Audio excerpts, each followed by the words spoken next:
So the other day I was trying to think of all the roles that Samuel L. Jackson has played that makes his role of being Uncle Sam just fucking brilliant, you know.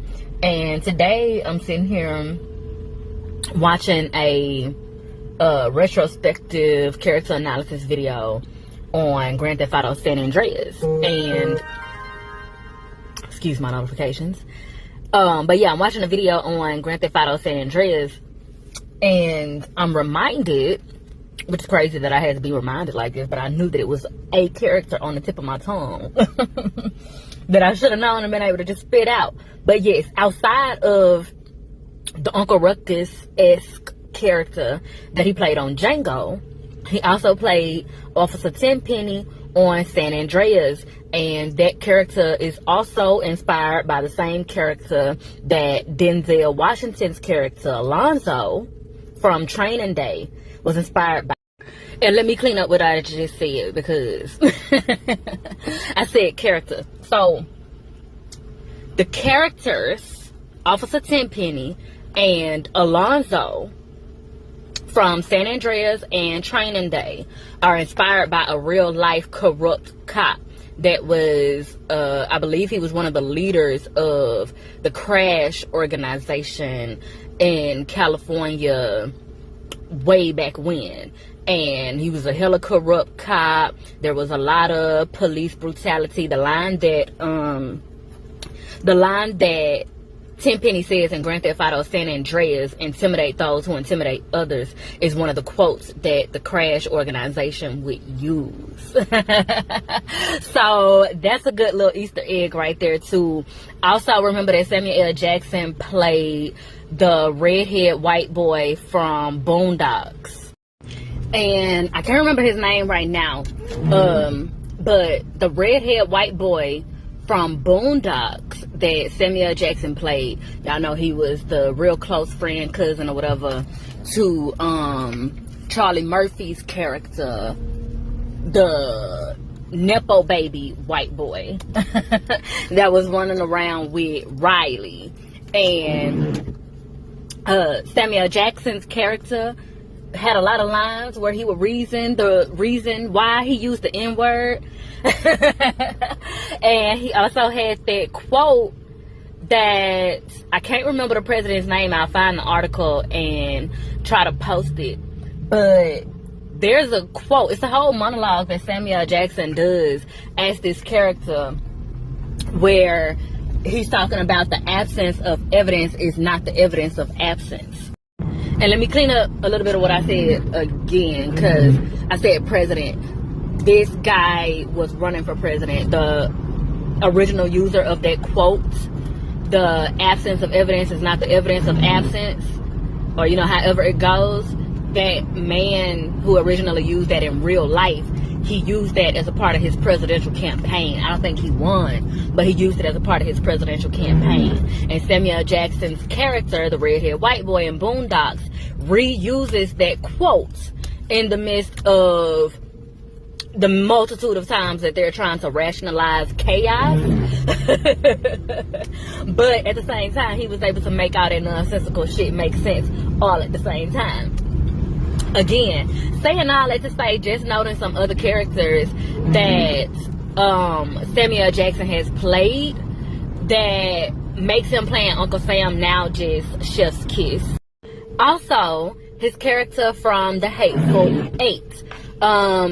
Can't call his character's name right off the back right now, but he was the very prominent black bounty hunter. He was a prominent figure in the Civil War, not long after, you know, the slaves fought for their freedom, in the movie The Hateful Eight. Now, I believe all of these characters in The Hateful Eight were inspired by real people, but the names that they used in the movie weren't, like, you know, exact, accurate. Of course, you know, elaborations and all that super duper, you know, extra read all about it shit. Can y'all go? Fuck. Excuse my French, y'all. Let me restart this. But my bad, y'all. People be people, and let me get my ducks in a row. Okay, yeah. So what I was saying was Samuel L. Jackson's character from The Hateful Eight, and I was clarifying that the characters in the story are all loosely based on real people and real stories from that historical time period. So Samuel Jackson's character in The Hateful Eight was a very prominent black bounty hunter, and he was very prominent in the Civil War that was fought for African Americans, black peoples in America's freedom. And he was noted to have like killed so many white men, like killed the most white men out of everybody. He was prominent. Like they said, he just wanted to join the war because he just wanted to kill white men. Like it wasn't even about the cause. He just wanted to kill white men. And with that to think about, he also had this trope, which is also based on an urban legend in real life. This trope that he had a pen pal relationship. Samuel Jackson's character in The Hateful Eight, that is. His character had this trope and this, like, little story. Like I said, you call it an urban legend or whatever. This thing that everybody was wondering, like, is it true or is it ain't? Is it true or is it ain't? About him potentially having had a pen pal relationship with Abraham Lincoln. And he's walking around the whole time with a letter in his pocket, and you know, he's peddling that letter, and all of the white men around him, they really want to get that letter up off of him. They really want to see what Abraham Lincoln had to say to this black man. And of course, you know, in the movie they was using a different word, like, what do Abraham Lincoln got to say to this hard R, you know? So amongst everything else that was going on in the movie, that was one of the main focuses in the movie. Also, of course, who poisoned the coffee, but also, is this hard R telling the truth about having letters from Abraham Lincoln and this relationship that he's supposed to have with Abraham Lincoln? And if it is true, what the hell they got to talk about? So, spoiler alert for those of you who haven't seen it, by the end of the movie, it's played out like Samuel Jackson's character has been lying the whole time about having had the pen pal relationship. So yeah, by the end of the movie, he reveals that basically the story that he's come up with about having had a pen pal relationship with Abraham Lincoln and all of that is a lie, and it's just something that he carries on and tells white people specifically, white men specifically, to get a rise out of them, to get responses out of them, to make them unravel and expose themselves, and also just to see them go berserk, just to see them become unhinged from the inside out and just do the most to figure out him all the way together, to figure him out, to break him down, to try to see if he lying or not, to try to discredit him, to, you know, just do the most. He just uses it to be an agent of chaos to white people. And mind you, The Hateful Eight is also a Quentin Tarantino movie, just as Django. And I wish that I could talk about his character in Pulp Fiction, but sorry y'all, don't take my black card. I have not ever seen Pulp Fiction. So I can't speak on it. But I just wanted to drop those nuggets, and like I'm gonna drop a few more as it concerns like the character connections to, you know, his prominence in playing Uncle Sam at the Super Bowl.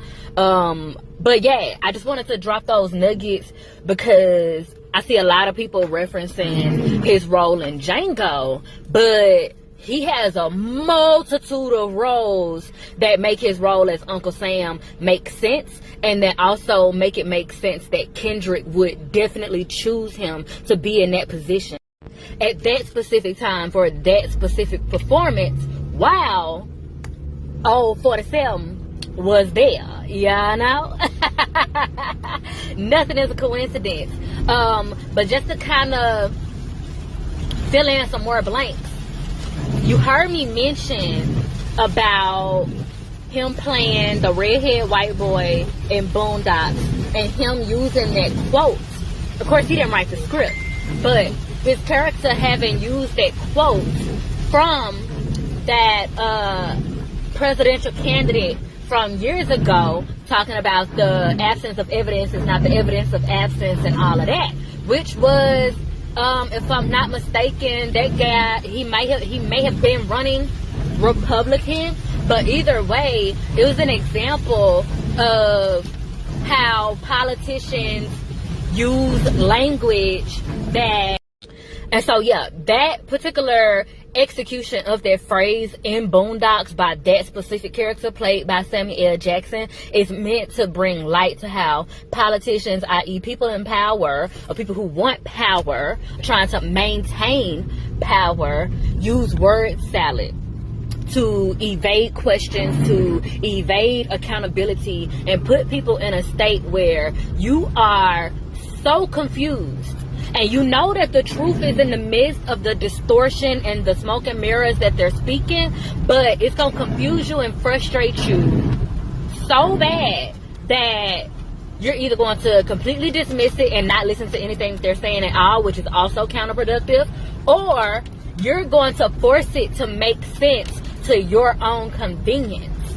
Or if you're a special type of person, you're going to be so enamored. If you're one of those special types of people, you're going to be so enamored and caught up in the humor that comes from the audaciousness and the nonsensicality of it all that you just going to be like, oh, that's so funny.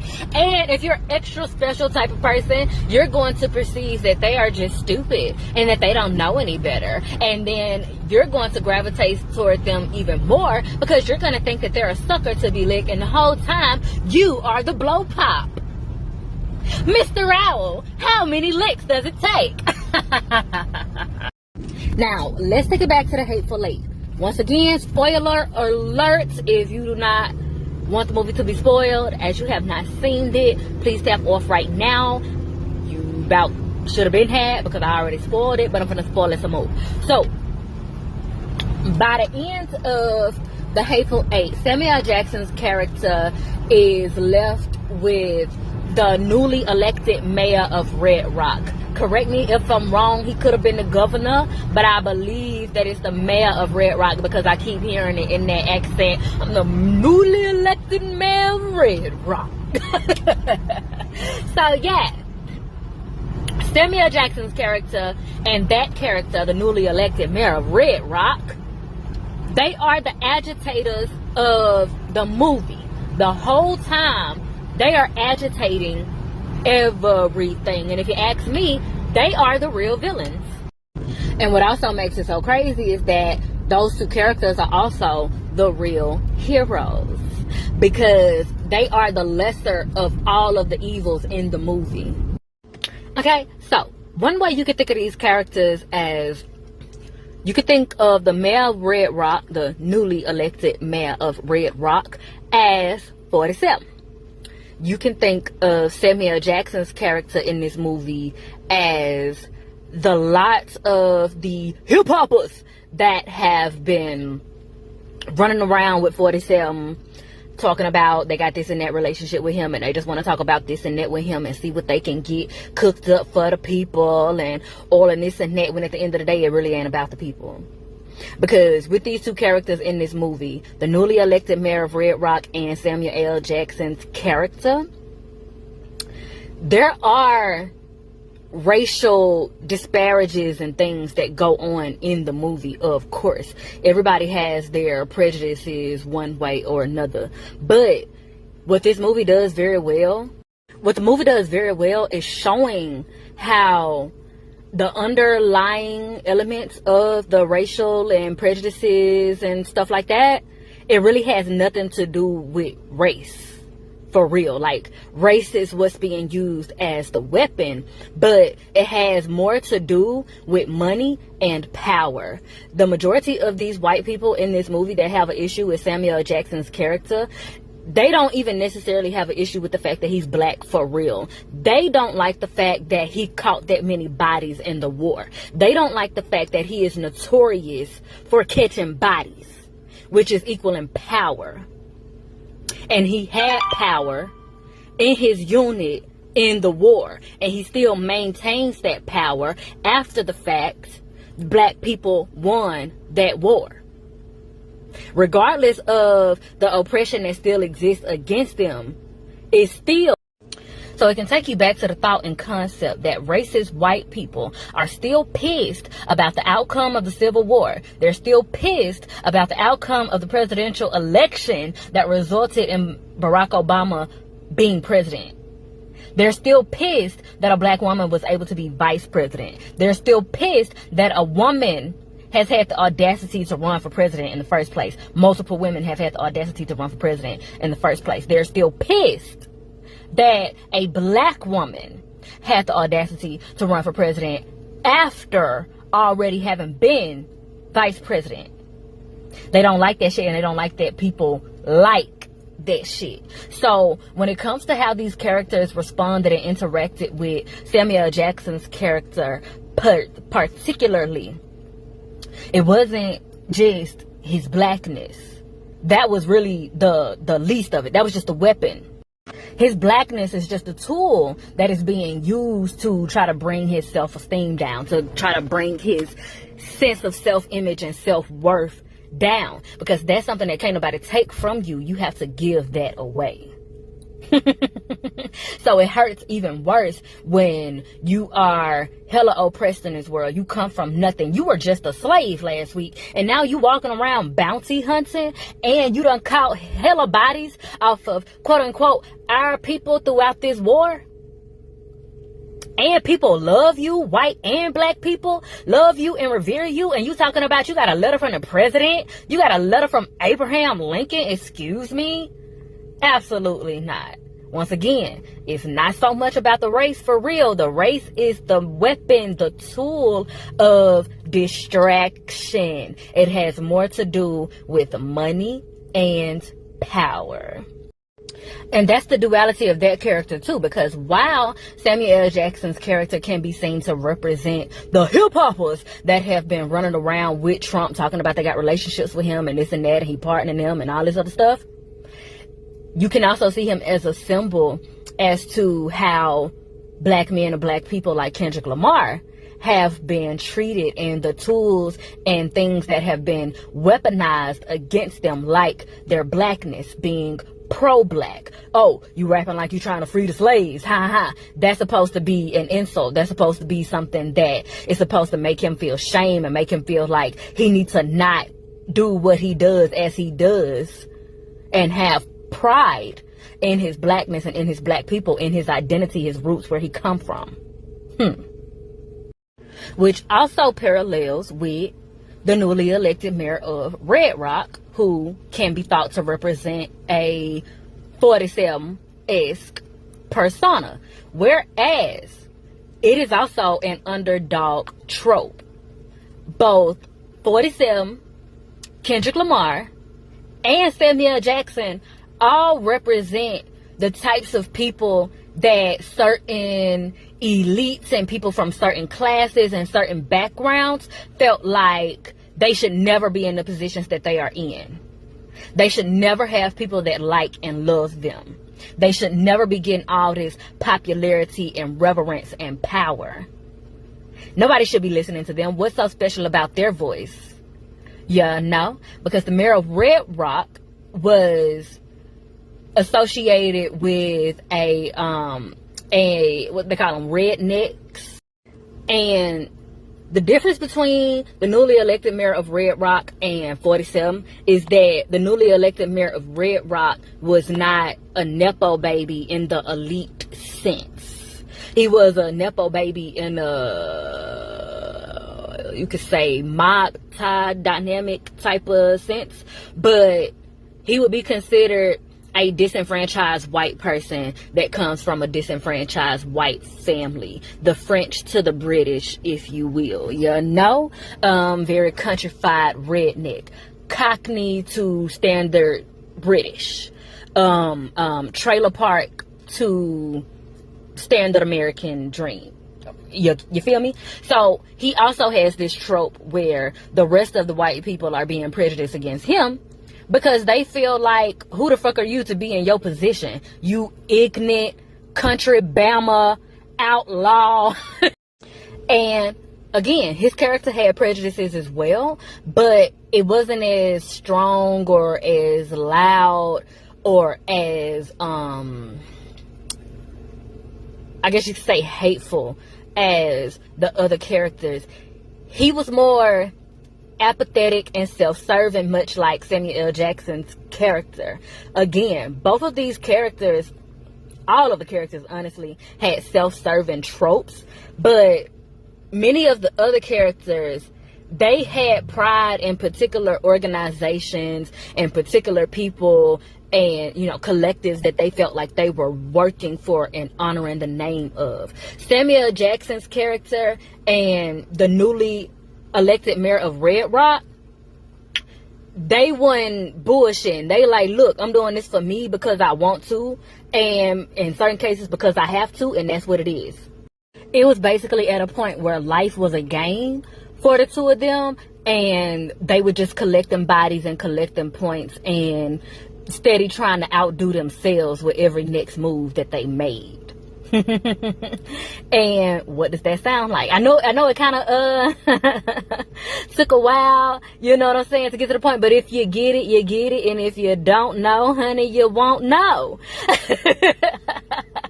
But exactly, life became a game to them, much like how a lot of the symbolisms and structures were in the Kendrick Lamar performance, The Matrix, the game. It even ended with game over.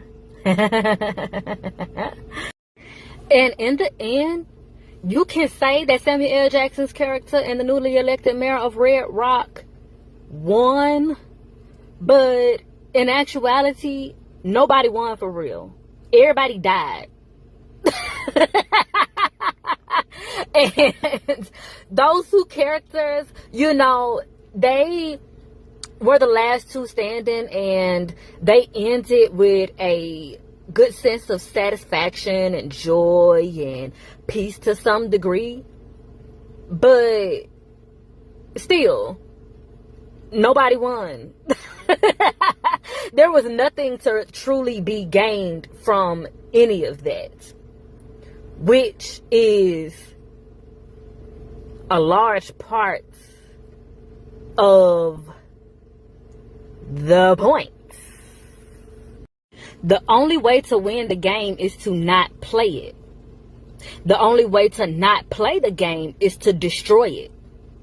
Hence, watch the party die. Turn the TVs off. Turn the TVs off. And with all that being said, child, if I do say so myself, honey, I have milked this couch right for now.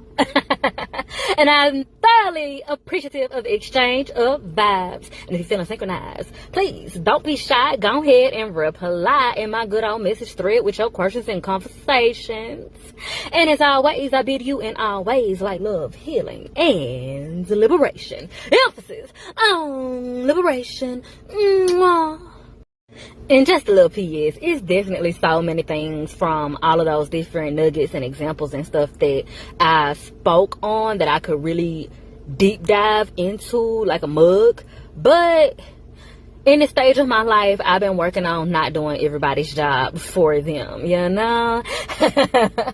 So I intentionally did not overtly explain and elaborate certain things or tie up certain things because I want to give y'all the opportunity to think for yourselves and come to your own conclusions and make your own connections based off your own innate intelligence and wisdom and discernment, which is why I emphasize and want to further emphasize, if you feeling synchronized, please do me a divine design. Don't be shy. Go ahead and reply in my good old message thread with your questions and conversations.